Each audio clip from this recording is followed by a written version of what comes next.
Hello friends and welcome to the channel of Second Chances, where unwanted and discarded materials are rescued from an untimely demise, given new purpose and another shot to shine and bedazzle. This is the Cheapskate Scotsman Show, and I'm the Cheapskate Scotsman. Hello folks, I hope you're all having a very merry Christmas season, and the Cheapskate Scotsman and his family are wishing a very happy and blessed New Year to you and yours. Just recently, Mrs. Cheapskate, who, by the way, is a religion teacher at a local church, she's been pretty heavily involved with the church's annual Nativity play / musical. So she came home one day after rehearsal and she says, "Hey Cheapskate, you think maybe you can spruce up the stables in the Christmas play for me?" And I said, "Oh, wait a minute, hen, wait a minute." And she was like, "I know you're very busy at work and that." I says, "No, wait a minute now.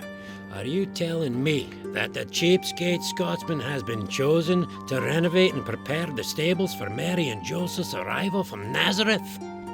And she just looked at me for a second, and she said, okay. And then she said, "Oh, by the way, I've also got these barn animals that I dug out of the church's basement. Can you also do something with them for me too, please?" So I says, "Well, that sounds like a job for baby Cheapskate, the artiste of the family. But I'm telling you, I am sincerely honored, because the big man chose me to prepare the stables for Mary and Joseph. It's unbelievable." To which Mrs. Cheapskate replied, "Hey, Big Heat, it was me that chose you." And I said, No, the big man went through you to get to me." But then the fear and panic set in, because it was such short notice. There wasn't a moment to spare, and the Cheapskate Scotsman was feeling the pressure. Mary and Joseph have already packed up their wee donkey, and they're setting out on their long voyage to Bethlehem. I'm just gonna cut these iron stakes off of these animals. Then I'll hand them over to my youngest Wayne, aka Baby Cheapskate. Oh, and a hat tip to the original builders of all these props. Well done, lads.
got some of these corner brackets laying around, so I'll slap these on there. You put them on there, one facing one way and one facing the other way. The cow gets 3 corner brackets because she's a big one. Alright, well, cheapskate's got you put some pep in his step because Mary and Joseph will be here any day now.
Here's the roof.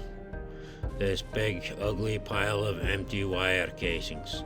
The cheapskate Scotsman's got to tame this spaghetti monster, cut it down to size, and bundle it up. Then I moved on and tackled this bigger stuff here. All had to be cut to size, and then all had to be cut right down the middle. It was already cut down the middle by my wire stripper here, but then I had to cut it down the middle again. Then I'd have to cut the two middles right down the middle. So basically what I'm telling you is that for every one of these tubes here, we're gonna get 4 plastic strips for the roof. So I went ahead and began the cutting process. So first, I cut all the tubes in half using this utility knife here. And I'm telling you, what fun it was. Oh, I would just love to do something like this for a living, really. I mean, I just had such a blast. Just cutting away with this utility knife. I mean, really, you should try it. It's great fun. Then, when that party came to an end, I had to cut all the halves in half. And I done that in several ways.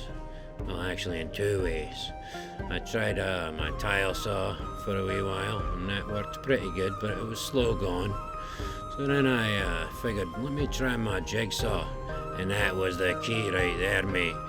The jig just went right through them things, nae bother. Hey, cheapskate, you know wire insulation isn't really the best thing to use for a roof, man. Aye, you're right, pal. But an animal stable isn't really the best place to deliver a wee baby, neither is it? But sometimes the big man will provide just what you need. Well, Mary and Joseph are approaching Jerusalem. Next stop, Bethlehem. We better get on this, lads.